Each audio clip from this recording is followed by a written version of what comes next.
आरोही की मांग में छुपाकर लगाए हुए सिंदूर को देखकर इस बात को वो जान ही चुकी थी कि पर कॉन्फर्म करने के लिए उसने अब आरोही कुछ देर पहले रूम से के बाहर उससे टकराई तो वो नॉर्मल ही रही।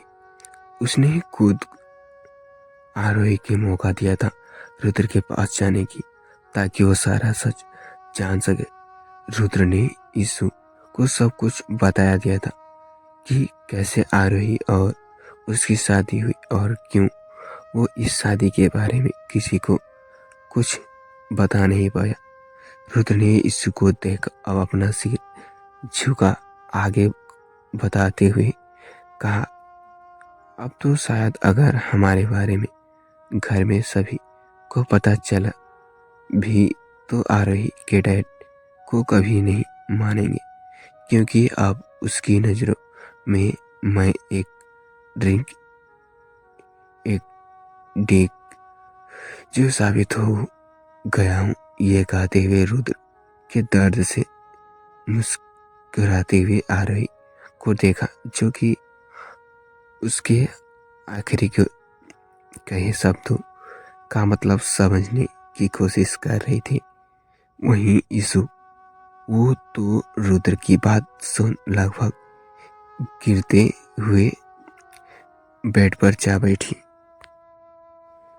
उसे समझ नहीं आ रहा था कि वो रुद्र को क्या कहे क्या ना कहे, और वह बहुत अच्छे से जानती थी कि सुहित को रुद्र बिल्कुल भी पसंद नहीं।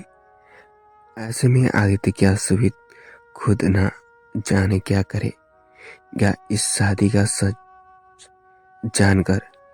ईशु ने रुद्र को एक नजर देख इशारों में उससे पूछा, अब आगे क्या? रुद्र ने आरोही को देखते हुए कहा, मैं खुद नहीं जानता। जब भी कुछ ठीक करने की कोशिश करता हूँ सब मेरे साथ गलत हो जाता है। अपना सपना पूरा कर मैं आरोही को अपने साथ लाना चाहता हूँ और लगता है मैं पापा सही कह रहे हैं, कुछ नहीं होगा मेरा।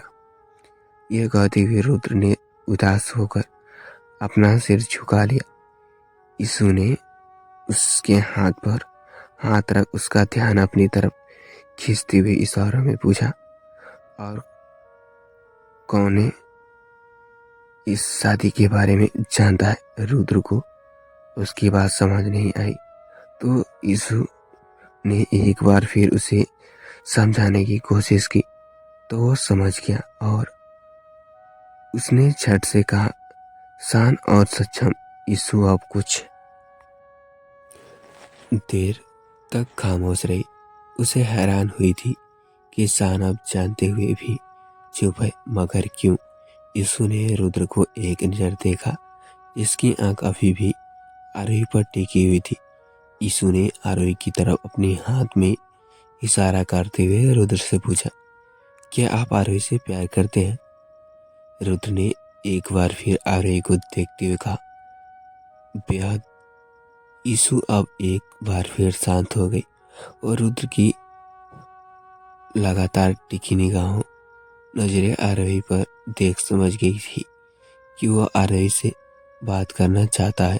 ईशु अपने हाथ में अपनी हुई वॉच को छूकर रुद्र को इशारों में कहते हुए, 5 मिनट है आपके पास। यह कहते हुए वो जल्दी से वहां से चली गई। घर में इससे ज्यादा समय तक वो दोनों अकेले रहे तो शायद पकड़े जा सकते थे, और फिलहाल अभी ये समय जब सब कुछ इतना उलझा हुआ था तो इन दोनों की शादी की बात खुलने का तो बिल्कुल नहीं था। इधर ईशु के जानते ही रुद्र आरोही के पास आया तो आरोही ने बेचैन उससे पूछा, हुआ है क्या है रुद्रांश, और आप क्या बात कर रहे थे? Drunk erect. इसका क्या मतलब है? रुद्र ने आरोही के हाथों को अपने हाथों में लेते हुए कहा, बेबी अभी सब कुछ बता पाना पॉसिबल नहीं है, बस मुझ पर ट्रस्ट रखो। मैं कुछ नहीं किया और ये मैं जल्दी में प्रूफ करूंगा। आरोही ने उसकी भीगी हुई पलकों को देख इस बारे में बेहद नरमी से अपना सिर हिला दिया और धीरे से उसके गले लग गई तो रुद्र को भी कुछ हद तक सुकून मिला। उसने आरोही को अपने बाहों में भर लिया और उसने सिर को प्यार से चूमते हुए कहा, थैंक। दोनों अभी कुछ पल सुकून में मिल भी ना पाए थे कि आरोही का फोन बजा। फोन पर कोई मैसेज आया था। शायद आरोही ने रुद्र से अलग हो अपना फोन चेक किया तो देखा उसे अभी का मैसेज आया था। वो अभी फोन चेक ही कर रही थी कि तभी रुद्र ने अपने फोन लगभग छीनते हुए पूछा, ये अभी तुम्हें मैसेज क्यों कर रहा है? आरोही ने रुद्र की बात सुन जल्दी से कहा, मुझे क्या पता, मैसेज देखने तो दो तब जाकर पता चलेगा। रुद्र ने आरोही की बात सुन थोड़ी गुस्से से घूरते हुए अब खुद की उसका फोन अनलॉक कर सीधे अभी का मैसेज चेक किया। आशी इफ यू डोंट माइंड, अगर फ्री हो तो क्या हम मिल सकते हैं? ये मैसेज पढ़ना भर था कि रुद्र की शरीर में एक तेज झुंझुनाहट दौड़ गई। चेहरे पर गुस्सा साफ झलकने लगा तो आरोही ने झट से फोन छीनते हुए कहा, क्या है? आप इस तरह मेरे फोन को नहीं छू सकते। आरोही की बात सुन रुद्र जैसे गुस्से और लाल पड़ गया और उसने अगले ही पल आरोही का हाथ को कसकर पकड़ते हुए गुस्से में कहा, क्यों नहीं छू सकता? रुद्र ने गुस्से में आरोही से कहा, उसके साथ कहीं जाना तो दूर, उससे बात करने की कोशिश भी मत करना। आरोही ने रुद्र को इस तरह से देख कसमताते हुए कहा, क्या हुआ है आपको? मेरे हाथ छोड़िए, मुझे दर्द हो रहा है। रुद्र ने गुस्से में आरोही का हाथ को मजबूत से पकड़ते हुए कहा, नहीं, पहले प्रॉमिस करो कि उससे साथ कहीं नहीं जाओगे।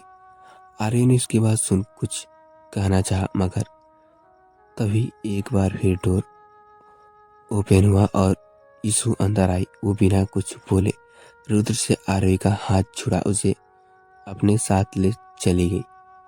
रुद्र आरोही को बस जाता देखता रह गया। वो किसी में नहीं आती। अपनी माँ और बड़ी माँ से मिलने के बाद ईशु आरोही के साथ मित्तल नजर वापस आ गई। आरोही और रुद्र का सच जान वो बहुत खुश थी। रुद्र के लिए उसे आरोही बिल्कुल परफेक्ट लगी और वैसे भी जिस तरह से रुद्र आरोही को देख रहा था उसकी नजर में साफ झलक रहा था कि वो आरोही को बहुत प्यार करता है।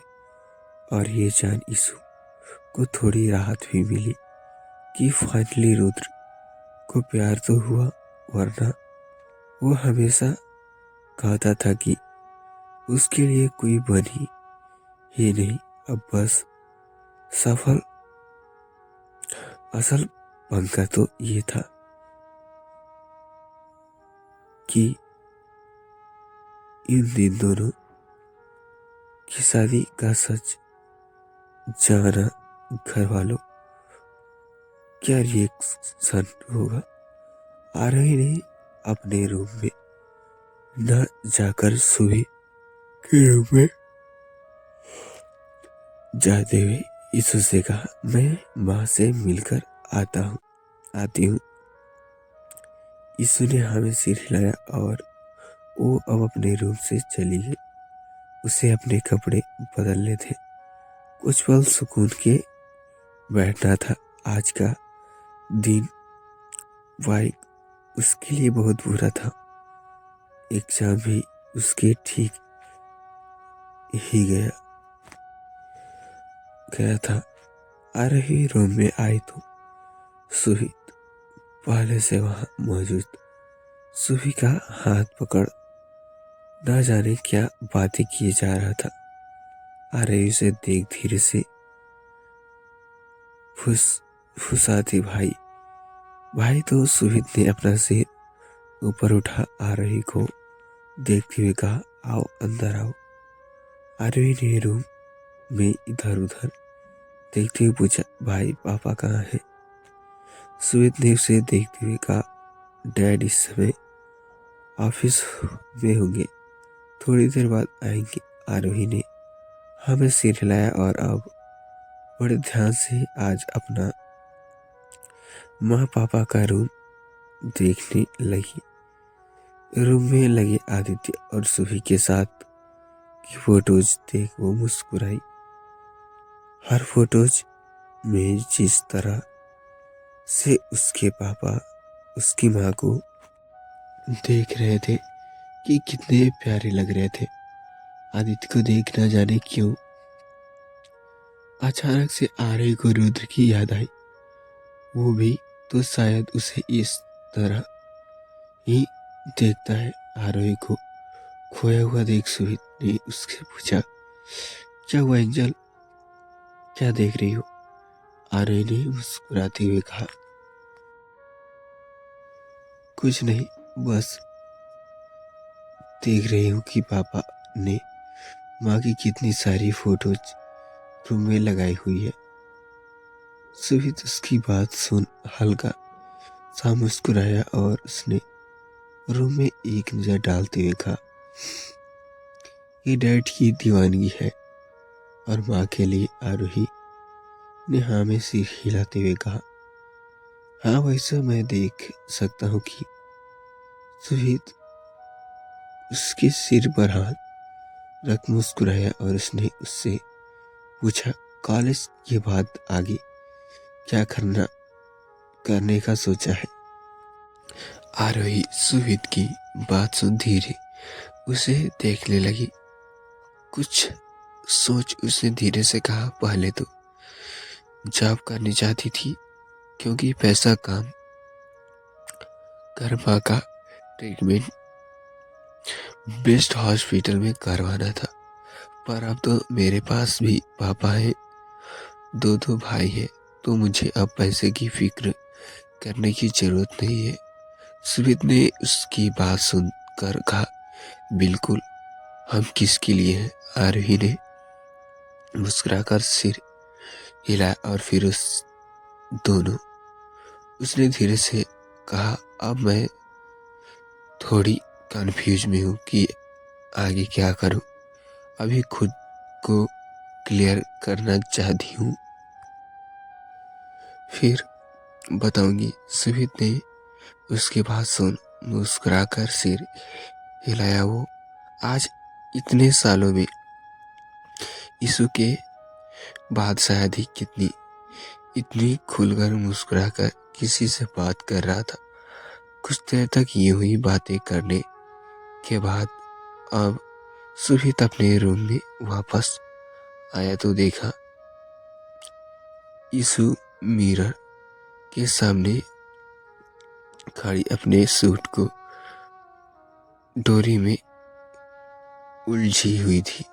उसे एक नजर देख वो जाकर उसके पीछे खड़ा हो गया और उसने उसके दोनों हाथों को पकड़ धीरे से पूछा, मिल आज तुम अपने भाई से? यीशु ने उसकी हाथों को अपने हाथों में महसूस करते डोर पर अपनी पकड़ ढीली की तो सुहित ने अब उससे हाथ पकड़ खुद से उसके सूट की डोरी बांधते हुए अपनी कोल्ड वाई में कहा, तुम्हें नहीं लगता तुम आजकल मुझे बहुत हल्के में ले रही हो सकती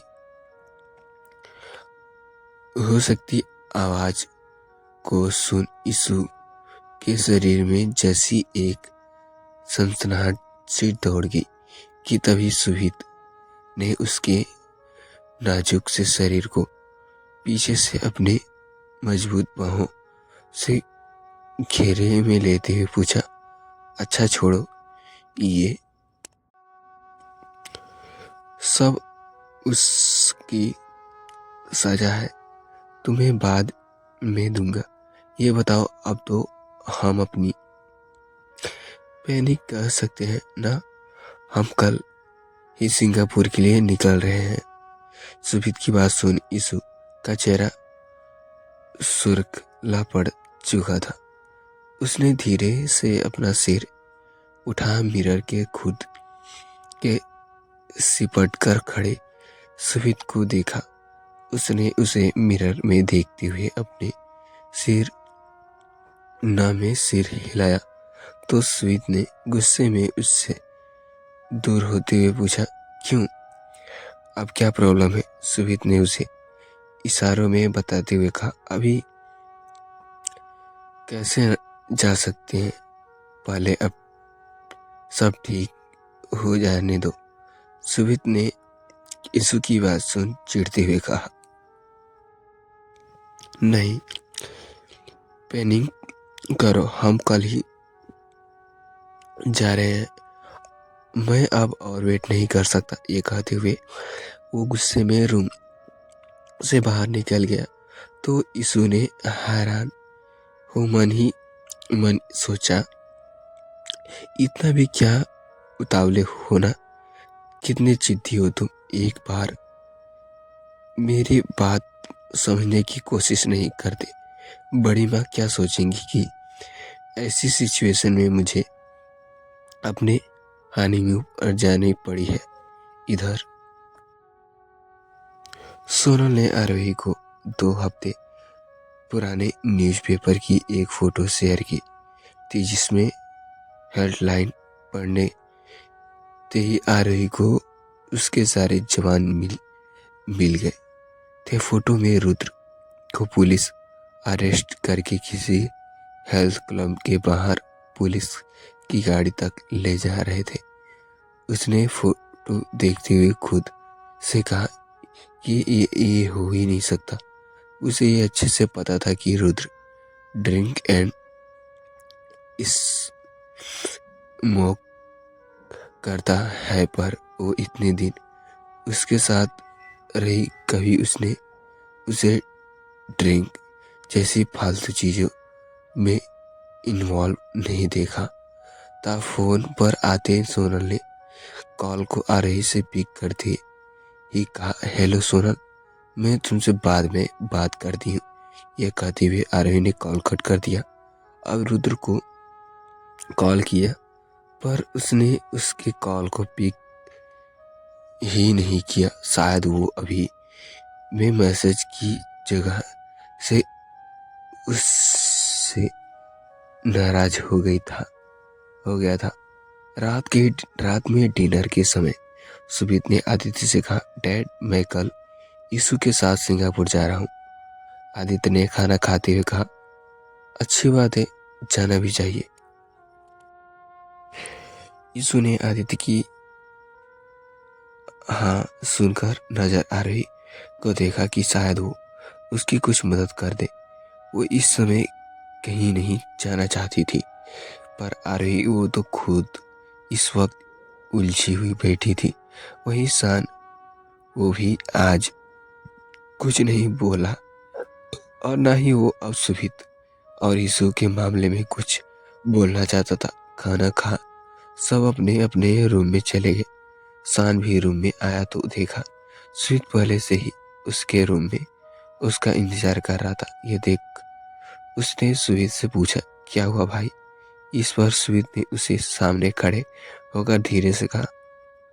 सारी सुभित के मुंह से ये शब्द बड़े ही मुश्किल से निकला था। उसे अपना ईगो बहुत प्यार था, पर फिर फैमिली से बढ़कर नहीं। वही शान ने उसकी शब्द को सुन उससे पूछा, क्या, पर क्यों? सुमित ने उसे एक नज़र देख अपना सिर झुकाते हुए कहा, मैं बहुत भद्दा इल्जाम लगाया तुम पर, उसके लिए ये सारी बहुत छोटी शब्द है। मुझे लगा था कि शायद तुम। तो फ्रेंड्स, कैसी लगी स्टोरी कमेंट करके ज़रूर बताना। तो फ्रेंड्स, आजकल हमारा चैनल बहुत ज़्यादा डाउन चल गया है, तो फ्रेंड्स अपना प्यार और सपोर्ट दिखाइए। तो फ्रेंड्स, हमारे चैनल पर अभी 1K सब्सक्राइबर नहीं हुए हैं, तो प्लीज़ मैं ऐसा करता हूँ आप लोग हमारे चैनल पर 1K सब्सक्राइबर कंप्लीट करा देंगे। तो फ्रेंड्स, चलिए मिलते हैं ऐसे इंटरेस्टिंग वीडियो के साथ नेक्स्ट पार्ट में। तब तक के लिए बाय बाय, धन्यवाद। Thank you for watching my video.